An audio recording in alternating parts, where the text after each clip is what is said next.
සනසන සදහම්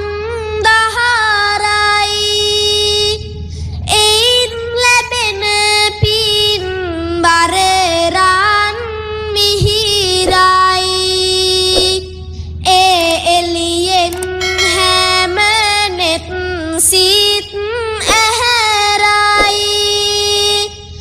අපේ පහන් සීල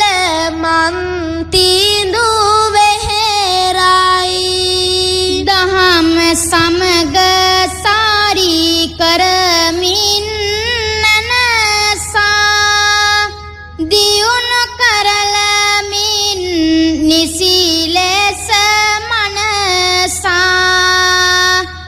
මන්තිඳු විදු